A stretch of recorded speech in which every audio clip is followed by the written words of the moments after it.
Oke, untuk market review hari ini tolong diperhatikan karena sangat penting. Karena kenapa? Hari ini menjadi tolak ukur kemana arah pergerakan market selanjutnya. Ya, nanti saya akan berikan peluang-peluang baik dari sisi teknikal maupun dari sisi fundamental. Oke. Yang pertama, kondisi mata uang Amerika, dolar Amerika atau istilah lainnya adalah greenback. Ini mulai mengalami pelemahan, tapi pelemahannya terbatas dan sementara. Hal tersebut sangat wajar karena kenapa? Para pelaku pasar melakukan aksi profit taking. Kita tahu karena dini hari nanti akan ada FOMC, Federal Open Market Committee. Jadi pertemuan antara Ketua Bank Sentral Amerika negara bagian dengan Ketua Bank Sentral Amerika, yaitu Jerome Powell. Diprediksi pada dini hari nanti akan ada yang namanya pemangkasan tingkat suku bunga sebesar 25 basis point. Kita tahu suku bunga Amerika saat ini adalah berada di level 4,75%. Diprediksi akan dipangkas 25 basis point menjadi 4,50%.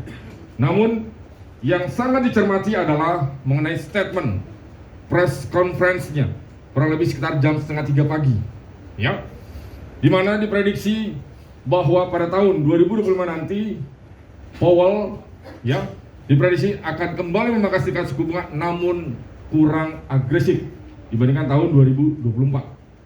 Kita tahu sebelumnya adanya wacana bahwa tahun 2025 akan ada pemangkasan sebanyak 4 kali, namun saat ini prediksi hanya sebesar 3 kali atau maksimum sebesar 1%, kurang lebih seperti itu.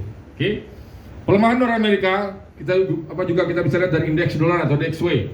Kemarin berada di level 106.75, pagi ini merosot ke level 106.60. Secara teknikal, potensi pergerakan dolar Amerika masih akan coba junam, masih akan coba melemah. Ya, karena apa yang saya katakan? Ekspektasi akan adanya pemangkasan tingkat suku bunga. Dan menurut FedWatch, ini adalah alat survei mengenai kemana arah kebijakan Bank Sentral Amerika. Saat ini sudah mencapai level lebih dari 90% bahwa Powell akan memangkas sebesar 25 basis point di hari nanti. Hal-hal tersebut yang membuat mata uang dolar Amerika melemah. Meskipun kita tahu semalam ada rilis data retail sales dan core retail sales, ya. Kedua data ini hasilnya mix. Namun yang saya katakan, sentimen market justru berpeluang kembali melemahkan dolar Amerika. Oke, sekarang tinggal kita hubungkan terhadap pergerakan market yang pertama terhadap gold, emas, ya. Kita tahu emas sejak awal pekan terus mengalami yang namanya tekanan, penurunan. Kemarin tertinggi berada di level 2658, terendahnya berada di level 2633. Secara teknikal menjelang dini hari nanti pada saat FOMC, emas akan coba naik tapi terbatas, ya. Dan saya prediksi tidak akan menembus high yang kemarin, itu di level 2655, ya. Kalau penurunannya saya prediksi akan menyentuh level 2625 paling jauh. Tapi antisipasi, saya prediksi hari ini pada saat dini hari nanti gold akan coba rebound karena secara teknikal sudah berada di level oversold-nya, ya. Jadi potensi kenaikan gold akan terjadi pada dini hari nanti. Terlebih ekspektasi yang tadi saya katakan memangkas sebesar 25 basis point.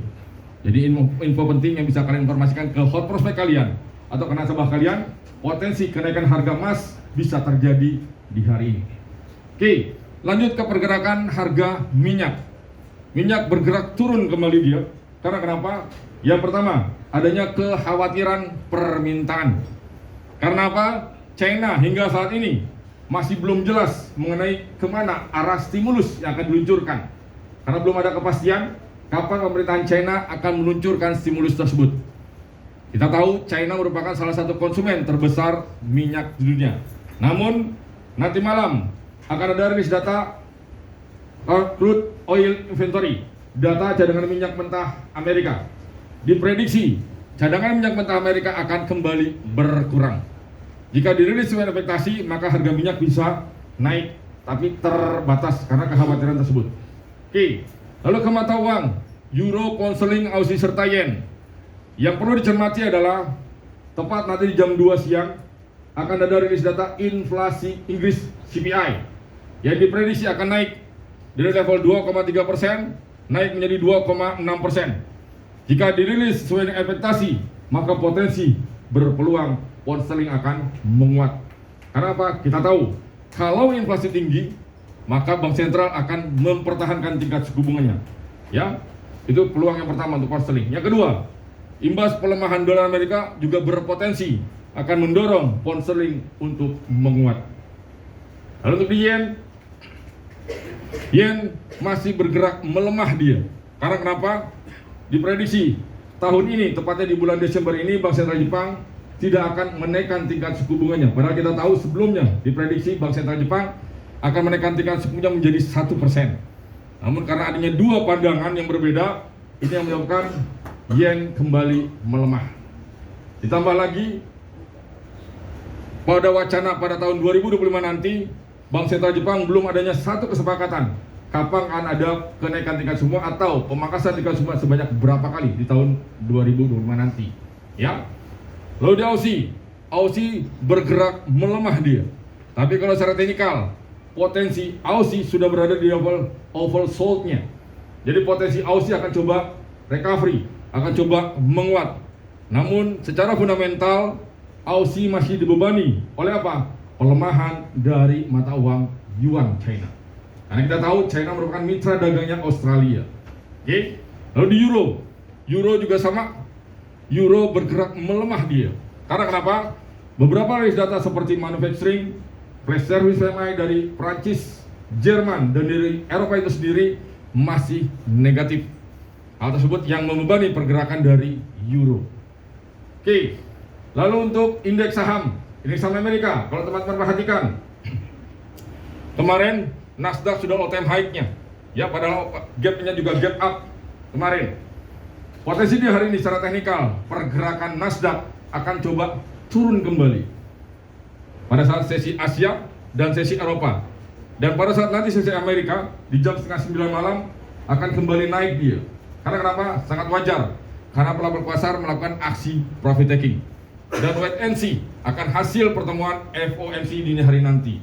Ya, menurut Wall Street, indeks saham Amerika Dow Jones turun 0,39%, S&P dan Nasdaq juga turun 0,61 dan 0,32%.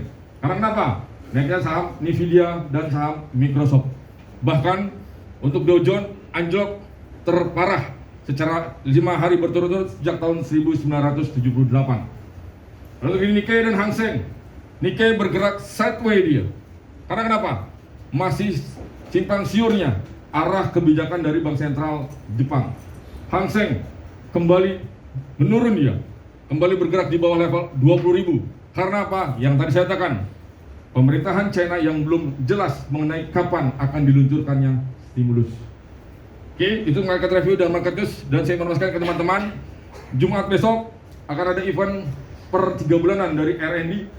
Kita akan membahas mengenai roadmap market tahun 2025 nanti. Jadi apakah pergerakan harga emas tahun 2025 akan seperti apa?